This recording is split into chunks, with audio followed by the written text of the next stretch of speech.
मेरा नाम तनुजा है। मेरी उम्र 19 साल थी जब घर वालों ने मेरी शादी कर दी। दरअसल मेरी शादी नहीं हुई थी, बल्कि मुझे बेच दिया गया था। जी हाँ, मुझे मेरे माँ बाप ने अपनी गरीबी दूर करने के लिए बेच दिया था और उन्होंने इस बात को कुछ बुरा नहीं समझा। मुझे खरीदने वाला व्यक्ति एक 40 साल का इंसान था जो बहुत ही मशहूर देसी जड़ी बूटियों का वैद्य भी था। हम लोग गांव में रहते थे और गांव में पहले भी ये सब कुछ होता था कि लोगों ने अपनी बेटियां दी और उनके बदले पैसे ले लिए। इस बात को हमारे यहाँ बुरा नहीं समझा जाता था। मेरे दिल पर क्या गुजर रही थी ये मैं ही जानती थी। मेरी जिंदगी बर्बाद हो चुकी थी। एक ऐसे इंसान से मुझे ब्याह दिया गया था। पता नहीं वो मुझे खुशी दे सकता था या नहीं। घर वाले इस बात पर खुश थे कि उसका अपना घर है, घर में खाना पानी है, दौलत की रेल पेल है और सास ससुर भी नहीं है क्योंकि उसके माँ बाप इस दुनिया से जा चुके थे।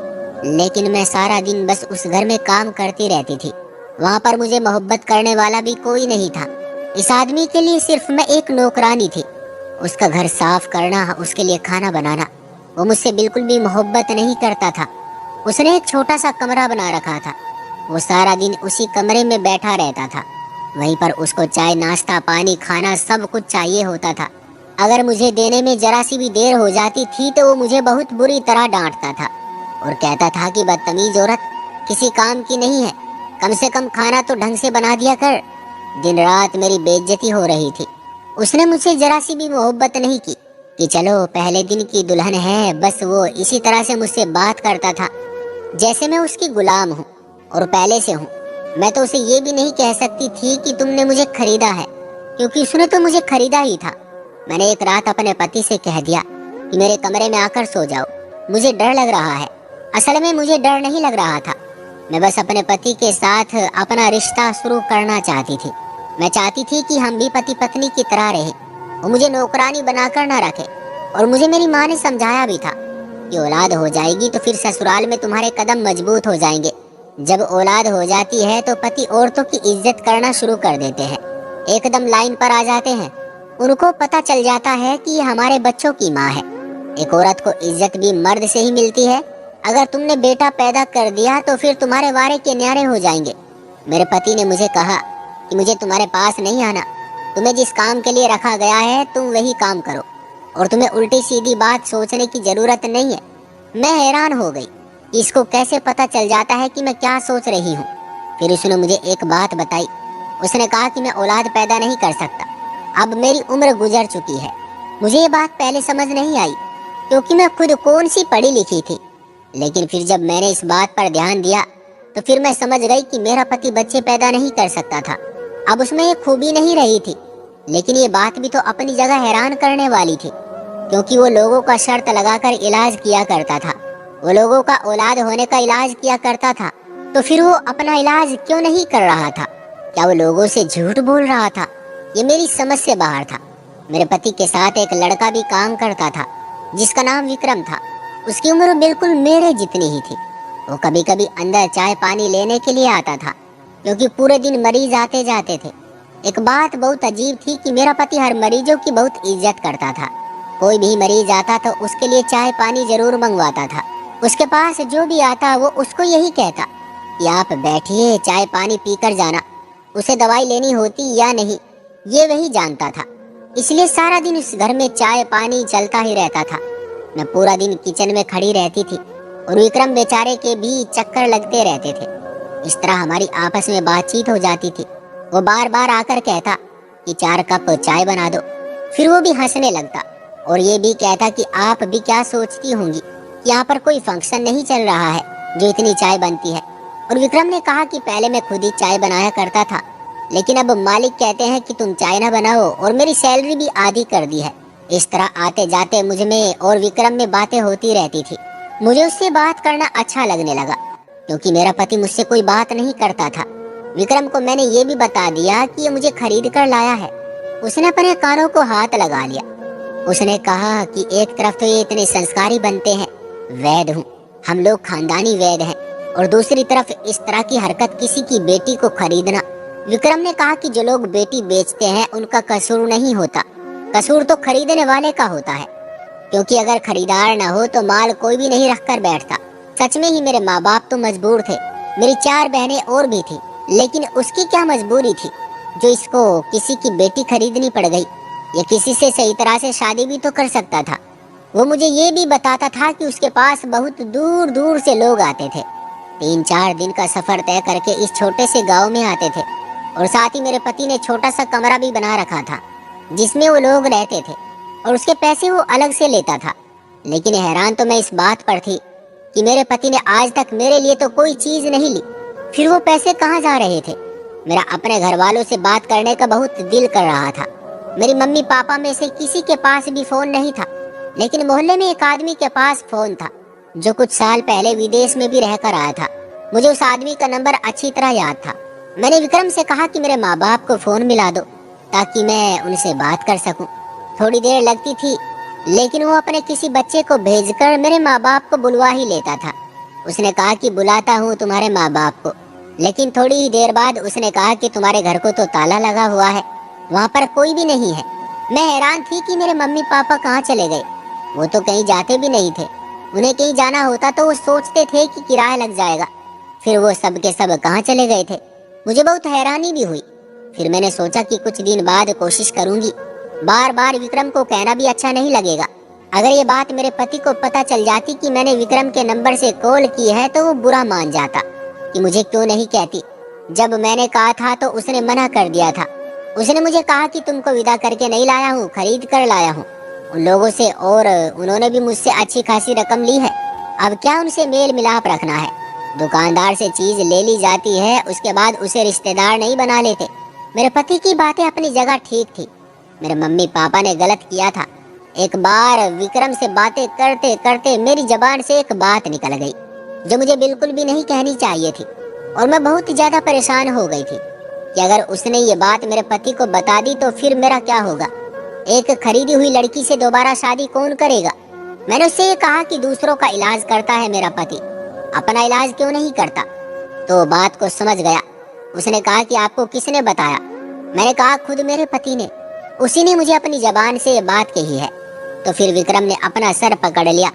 तो फिर वो आपको क्यों लेकर आया है, आपकी जिंदगी बर्बाद हो रही है। मैंने कहा कि मेरी जिंदगी तो उस वक्त बर्बाद हो गई थी जब मेरे मम्मी पापा ने मुझे बेच दिया था, लेकिन मैं तो उनकी बेटी हूँ। मैं समझती थी कि घर में बहुत ज्यादा गरीबी है। मेरी 4 बहनें और थी जो जवान थी और शादी के काबिल थी। मेरी माँ ने कहा था कि तुम्हें बेच रहे हैं, लेकिन उनके साथ ये सब नहीं करेंगे, और मैं भी यही चाहती थी। मैंने अपनी छोटी बहनों के लिए ये बलि दी थी, और मेरी बलि का कोई फायदा नहीं हुआ था। सोचा था कि जो लेकर जा रहा है उसने कीमत दी है और मुझसे शादी की है, लेकिन हमारी शादी ना होने के बराबर थी। ऐसे में विक्रम की तरफ मेरा दिल लग जाना कोई अजीब बात नहीं थी। मैं उसकी तरफ बढ़ती जा रही थी और मुझे बहुत अच्छा लगता था। मैं बहाने बहाने से उससे बात करती थी। वो दूर से आ रहा था चाय के बारे में कहने के लिए, तो मैं उसको देखते ही कहीं खो सी जाती थी। वो मुझे बहुत ज्यादा हसीन और खूबसूरत लगता था। वो भी मेरी उम्र का था। शायद वो इतना हसीन नहीं था, लेकिन मुझे बहुत अच्छा लगता था। उसे देखकर दिल को सुकून सा मिलता था, और कभी कभी मुझे ऐसा लगता था कि वो भी मुझे पसंद करता है। एक दिन मेरे हाथ पर छुरी लगी तो वो तड़प उठा था। उसने फौरन मेरे जख्म को अपने हाथ में पकड़ लिया और उस पर बर्फ लगाने लगा। उसके इतने करीब जाकर मैं भी कहीं खो गई थी। फिर हम दोनों ने एक दूसरे की आंखों में देखा। शायद उसको अपनी औकात याद आ गई थी और मुझे मेरा पति, और हम लोग एक दूसरे से अलग हो गए। लेकिन एक औरत पहचान जाती है कि मर्द के दिल में क्या है, और मैं भी पहचान चुकी थी। वो मुझसे मोहब्बत करता था, लेकिन मेरे पति से डरता था। मेरा पति भी तो मुझे खरीद कर लाया था। उसने मुझसे शादी की, लेकिन उसकी नजरों में इस रिश्ते की कोई औकात ही नहीं थी, क्योंकि हम लोग तो अजनबियों की तरह रहते थे। वो सारा दिन अपने कामों में बिजी रहता था। उसे सिर्फ इस घर के लिए एक नौकरानी चाहिए थी जिसको उसे सैलरी ना देनी पड़े, और उसने यही सब किया था। एक दिन विक्रम ने मुझे एक बहुत अजीब बात बताई। उसने कहा कि आजकल मुझे आपके पति कमरे के अंदर नहीं जाने देते, बल्कि बाहर से ही वापस भेज देते हैं, और इस बात को 1 हफ्ता हो गया है। मैंने कहा कि तुमने मुझे पहले क्यों नहीं बताया। उसने कहा कि मुझे मना किया गया था, लेकिन मुझे बहुत अजीब लग रहा है क्योंकि मैंने कमरे से अजीब तरह की आवाजें सुनी है। पहले तो मुझे उस कमरे के अंदर जाने देते थे। पहले मैं उसी कमरे में रहता था और सोता भी वहीं पर ही था, और आजकल मेरी चारपाई बाहर डाल दी जाती है। मैंने विक्रम से पूछा कि तुम्हें क्या लगता है, क्या गड़बड़ हो सकती है। तो उसने कहा कि मुझे लगता है उस कमरे के अंदर कोई है जो कि वहाँ पर रह रहा है, और आपका पति नहीं चाहता कि हमें इस बारे में पता चले, क्योंकि मैंने उसे वहाँ पर खाना ले जाते हुए भी देखा है। मैं हैरान हुई थी कि मुझे तो खाना बनाने के लिए नहीं कहा जाता, इसका मतलब कि मुझसे भी बात छुपाई जा रही थी। कौन था उस कमरे में, मेरे लिए ये जानना जरूरी था। वैसे भी मेरा पति कमरे में नहीं बैठा रहता था, लेकिन आजकल तो कुछ ज्यादा ही वो वहीं पर बैठा रहता था। इसलिए मैंने विक्रम से कहा कि हमें जानना ही होगा कि उस कमरे के अंदर कौन है। उन्होंने कहा कि हम पकड़े जाएंगे तो आपको सीधी तलाक हो जाएगी और मेरी नौकरी चली जाएगी। मैंने कहा कि मुझे कोई परवाह नहीं है, वैसे भी ये रिश्ता रिश्ते जैसा नहीं है। मेरे पति के झूठ खत्म ही नहीं हो रहे थे, और ना ही चरित्रहीनता। एक तो ये कि उसने मुझे खरीदा और उसके बाद लोगों से ये झूठ बोलता था कि मैं बांझपन का शर्त लगाकर इलाज करता हूँ। अगर ऐसी बात थी तो अपना इलाज क्यों नहीं किया। और अब ये कि कमरे में किसी को रखा हुआ था। एक दिन मैंने उससे बातों बातों में ये बात पूछी तो उसने मुझे डांट दिया कि अपने काम से काम रखो। मैंने विक्रम को कहा कि किसी तरह मेरे पति के खाने में नींद की दवाई मिला दो ताकि हम उस कमरे के अंदर जा सके। ये काम बहुत मुश्किल था। जब मैंने उसे कहा तो उसने साफ मना कर दिया कि मैं ऐसा बिल्कुल भी नहीं करूंगा। फिर मैंने कहा कि क्या तुम मेरे लिए ऐसा नहीं कर सकते, तो उसने कहा कि मैं तुम्हारे लिए सब कुछ कर सकता हूँ, लेकिन तुम मेरी तो नहीं हो। मैंने कहा कि ऐसा ही है, लेकिन हम एक दूसरे की इज्जत तो करते हैं ना। उसने मुझसे वादा किया कि वो मेरा साथ देगा, और उसने ऐसा ही किया। वो दिन बहुत ही अजीब था। हम लोग बहुत डरे हुए थे। मेरे पति को बेहोश करना बहुत आसान था, क्योंकि वो हम पर भरोसा करता था। उसने उस कमरे में बहुत सारा खाना भेजा, और उसके बाद खाने में मैंने नींद की दवा मिला दी थी। लेकिन न जाने क्यों शायद उसको शक हो गया। उसने विक्रम को अपने पास बैठाकर बचा हुआ खाना उसे भी खिला दिया। लेकिन मेरे पति ने खाना पहले खाया था, इसलिए वो पहले बेहोश हुआ। मैं दूर खड़ी देख रही थी। विक्रम भी बेहोश हो चुका था। अब मुझे उस कमरे के अंदर अकेले ही जाना था। मैं बहुत डरी हुई थी। रात का वक्त था, पता नहीं उस कमरे में कौन सोता था। मुझे अंदाजा हो रहा था कि वहाँ पर कोई मौजूद जरूर है। जब मैंने दरवाजा खोला तो सामने का मंजर देखकर मैं हैरान रह गई, क्योंकि वहाँ पर तो मेरी चारों बहनें बैठी थी। वो मुझे देखते ही दीदी दीदी करती हुई मेरे गले लगी। मैंने कहा कि क्या कर रही हो तुम लोग यहाँ, तुम यहाँ पर कैसे आ गई। मैं तो उनको वहाँ देखकर हैरान ही रह गई थी। मुझे तो यकीन ही नहीं आ रहा था। एक बहन ने रोते हुए मुझे बताया कि बाबा ने हमें भी इस इंसान को बेच दिया। मेरे कदमों तले से जमीन निकल गई, क्योंकि मेरे बाबा ने मुझे यकीन दिलाया था कि हम ऐसा कभी भी नहीं करेंगे। लेकिन शायद उनको यही अच्छा सौदा लगा था। और ये इंसान भी कितना घटिया इंसान था, जिसने उनको नोट दिखाए और उसने मेरी बहनों को भी खरीद लिया। और न जाने उसने उनको इस कमरे में क्यों रखा हुआ था। मैंने उनसे पूछा कि तुम्हारे साथ क्या होता है यहाँ पर, तो वो कहने लगी अभी तक तो कुछ नहीं होता, लेकिन यहाँ पर अजीब अजीब तरह के लोग आते हैं। मैंने कहा कि हमें यहाँ से जाना होगा। मैंने उनको वहाँ से भगाया और विक्रम को होश में लाने की कोशिश की। उसने थोड़ा सा ही खाना खाया था। जब मैंने उसके चेहरे पर ठंडा पानी फेंका तो वो जाग गया।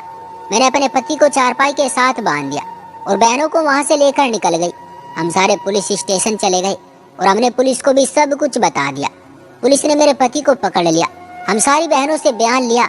मुझे पता था कि मेरा पति वहाँ क्या करने वाला था।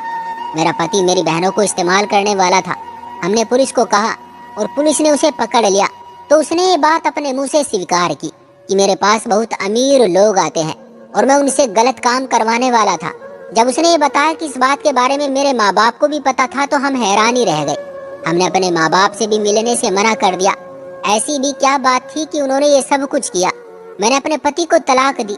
पुलिस वालों ने उस पर जुल्म किया तो सबसे पहले उसके मुंह से तलाक का शब्द ही निकला, क्योंकि अब मैं अपनी जिंदगी ज्यादा बर्बाद नहीं कर सकती थी, इसलिए मैंने उसे तलाक दे दी। अब हम 5 बहनें थी और अकेला विक्रम। लेकिन पुलिस में जब हमारा केस चल रहा था तब एक आदमी जो कि बहुत ही अमीर आदमी था, उसने कहा कि मैं तुम्हारी मदद करूंगा, तुम लोगों को छोटा सा कारोबार और घर बना कर दे दूंगा। उसने हमें एक किराए का घर दिया, जिसका किराया देने का उसने 1 साल तक का वादा किया, और उसने हमें इतने पैसे दिए थे जिनसे हमने एक छोटा सा कारोबार बना लिया। कारोबार सेट होने के बाद मैंने विक्रम से शादी कर ली।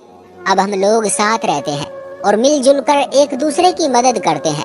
2 बहनें बहुत छोटी थी, उनको स्कूल में एडमिशन करवा दिया। बाकी घर में काम करती है और मेरा हाथ बटाती है। मैं विक्रम के साथ बहुत खुश हूँ। मेरा पति अभी तक जेल में है। उसने सब लोगों के साथ झूठ बोला था और वो एक बहुत ही बुरा इंसान था। मेरे माँ बाप ने जो भी किया हमने उन लोगों को माफ कर दिया, लेकिन हम लोग उनसे मिलते नहीं थे। और उनके लिए यही काफ़ी था कि हमने उनको माफ़ कर दिया और उन्हें जेल में भी नहीं डलवाया। उनके एहसानों का बदला हमने इस तरह उतार दिया। लेकिन अब हम उनसे मिलना भी नहीं चाहते थे। दुनिया में ऐसे भी माँ बाप होते हैं। इंसान मजबूर हो जाता है, लेकिन मजबूरी में इस हद तक गिर जाना, ये सोचकर आज भी मैं हैरान हूँ। अब मेरी बहनें मेरे साथ हैं और उनकी इज्जत की रक्षा मेरी जिम्मेदारी है। विक्रम बहुत अच्छा इंसान है। वो हम सबका बहुत ज्यादा साथ देता है। उसके साथ होने से ही हमें एहसास होता है कि हम सब सुरक्षित हैं और वो अपना काम भी बहुत अच्छे तरीके से कर रहा है। तो दोस्तों, ये थी हमारी आज की कहानी। उम्मीद करते हैं कि आपको पसंद आई होगी। आपका क्या कहना है इस कहानी के बारे में, कमेंट करके हमें जरूर बताएं। वीडियो को लाइक कर दीजिए और चैनल को सब्सक्राइब कर लीजिए। मैं मिलता हूँ आपसे अगली वीडियो में। तब तक के लिए धन्यवाद।